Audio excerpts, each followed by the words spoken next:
कि अनलॉक होते समय हम लोगों को क्या क्या सावधानियां बरतनी चाहिए। तो लोगों की श्रद्धा ये अलग बात है, और अंधश्रद्धा श्रद्धा ये जो है ये अलग बात है। और प्रैक्टिकली जब अब ये देवालय या मस्जिदें खुल जाएंगी, चर्चेस या गुरुद्वारा खुल जाएंगे, तो इसमें लोगों ने किस तरीके की सावधानियां बरतनी चाहिए, ये अलग मुद्दा है। क्योंकि इस हालात में लोगों को ये बताना कि आप अपनी श्रद्धा अंधश्रद्धा ठीक से चेक कर लो, आप विवेकवादी हो जाओ, ये काफ़ी ये डिफ़िकल्ट काम है। ये अब करने की बात नहीं है। ये कोरोना का अवतार, ये हमारे कुछ सत्ताधारी पार्टी के नेताओं ने भी कहा था। हमारे जो एक लोकसभा की जो अध्यक्ष थी, वो मैडम ने भी कोई यज्ञ करने को बोला था, कोई मृत्युंजय मंत्र गाओ। हमारे अभी के मंत्री जो है आठवले साहब, ये आठवले साहब अम्बेडकरी कार्यकर्ता है। ये काफ़ी विद्रोही और विवेकवादी ये आंदोलन के लोग होते हैं, लेकिन उन्होंने जो मंत्र दिया लोगों को शुरू में ही, ये गो करोना गो का मंत्र, और उसका जो सपोर्ट हुआ, हम लोगों ने देखा कि काफ़ी पढ़े हुए मॉडर्न लड़के लड़कियां भी गो करोना गो के मंत्र पर नाच रहे थे, थालियां पीट रहे थे। तो और ये थालियां पीटना, ये दिए जलाना, और इसका समर्थन करने के लिए जो पढ़े लिखे लोग भी आ गए, काफ़ी सारे डॉक्टर, इंजीनियर, आईआईटी के ऐसे लोगों ने भी इसका समर्थन किया, और ये सारे ज्योतिष शास्त्र का समर्थन उस वक्त हो गया। तो ये सब भारत में सबसे ज़्यादा हुआ है। दुनिया में और जगह पे भी जो क्रिश्चियन देश है, वहाँ पर भी उन्होंने लोगों ने कहा कि हम बाइबल पढ़ेंगे तो हमें कोरोना नहीं होगा। कुछ पादरियों ने भी कहा, लेकिन उसमें से कुछ पादरी मर भी गए कोरोना से। तो ये यहाँ पर भी हुआ, लेकिन जिस मात्रा में ये भारत में हो रहा है, ये दुनिया में किसी भी जगह पे नहीं हुआ है। ये पाकिस्तान में भी नहीं हुआ है, ये श्रीलंका, बांग्लादेश, किसी भी हमसे भी जो देश जो बैकवर्ड है, उन देशों में भी नहीं हुआ है, और अभी भी चल रहा है। तो ये शुरू में अवतार हो गया था कोरोना, फिर ये भगवान का अवतार हो गया था, फिर बाद में किसी ने इसको राक्षस बोल दिया, किसी ने कहा कि ये जो मांसाहार करते हैं इनको मारने के लिए कोरोना आया है, किसी ने बोल दिया ये सिर्फ मुसलमानों को कोरोना अफेक्ट करता है, हम लोगों को नहीं होता, हम पवित्र होते हैं। यहाँ से लेके अलग अलग उसके उपचार के तरीके बताए गए, उसकी पार्टियां गोमूत्र की हो गई।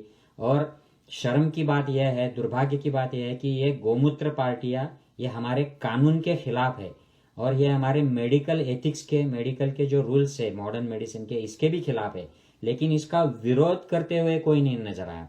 इसको तुरंत जैसे ही अनाउंस हो गई गोमूत्र की ये पार्टियां, इसको प्रधानमंत्री लेवल से इसको बोलना चाहिए था कि shut up guys, this is not tolerable. लेकिन लोग सपोर्ट कर रहे थे। ये प्रधानमंत्री जी ने उसको बंद करना चाहिए था कि ये नॉनसेंस है, इसको बंद करो।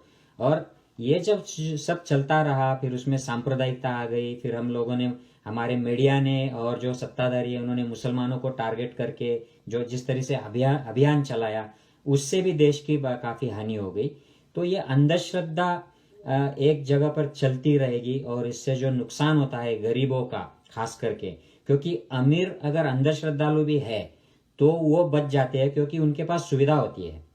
और ये जो गरीब होते हैं, जो बहुजन होते हैं, ये दलित होते हैं या आदिवासी होते हैं, इनकी अंधश्रद्धा से इनकी मौतें बढ़ती है, क्योंकि इनके पास सुविधा नहीं होती है।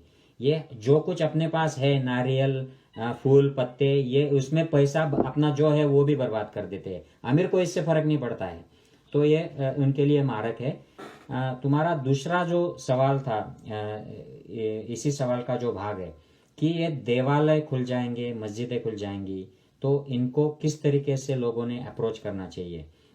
तो मेरा स्पष्ट ये मानना है कि भगवान, अगर कोई इन चीज़ों पे मानता है कि परमेश्वर परमात्मा जो होता है वो हमारे मन की सुन लेता है, और उसको सब पता होता है हमारे मन में क्या चल रहा है, तो ये मन की सुनने के लिए अल्लाह को, परमात्मा को या गॉड को, हम किसी एक बिल्डिंग में चले जाए और उस बिल्डिंग में ही उसके मूर्ति के, पत्थर के मूर्ति के सामने माथा टेक के बोले, उसको फूल चढ़ाए, इसकी ज़रूरत नहीं है। लोगों ने ये बात समझना चाहिए कि परमात्मा और हमारा ये जो कनेक्शन होता है, ये वाइब्रेशंस का कनेक्शन होता है, ये ऑनलाइन से भी ज़्यादा फास्ट होता है। हम जो अभी ऑनलाइन सब बात करते हैं, तो ये ऑनलाइन ही भक्ति सबसे बढ़िया है। आप बैठ जाओ, और ईश्वर की, अल्लाह की, परमात्मा की जो भी करना है, प्रार्थना, नमाज, आप अपने घर ही करो। क्योंकि हालात ही अब ऐसे है कि आप अगर बाहर जाएंगे तो आपके लिए खतरा पैदा हो जाएगा। आप अगर कोरोना के वायरस आपके शरीर में है, आपके कोई लक्षण नहीं दिखाई देंगे, तो आप मस्जिद में जाके, मंदिर में जाके वहाँ पर वायरस आप ट्रांसफर कर देंगे।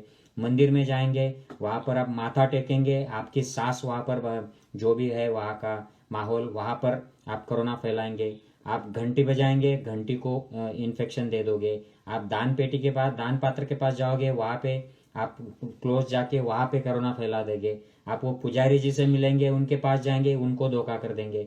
और उनको इतने लोग रोज मिलेंगे कि वो भी एक डॉक्टर की तरह, जैसे डॉक्टर लोगों को मिलना, नर्सेस को मिलना आजकल धोखादायक है, वहां से कोरोना फैलने का धोखा ज्यादा है। वैसे ही आप अगर बार्बर के पास बाल कटवाने जाओ, या मंदिर के पुजारी या मस्जिद के मौलाना के पास जाओ, तो वो भी धोखा है, क्योंकि वहां से कोरोना फैलने वाला है। तो आप कोई भी मंदिर में अगर ज्यादा होगा वहां से। हाँ, ज्यादा होगा, तो मंदिर में जाएंगे तो दूर से हाथ जोड़ के प्रार्थना करके जल्दी से जल्दी वहां से वापस आइए।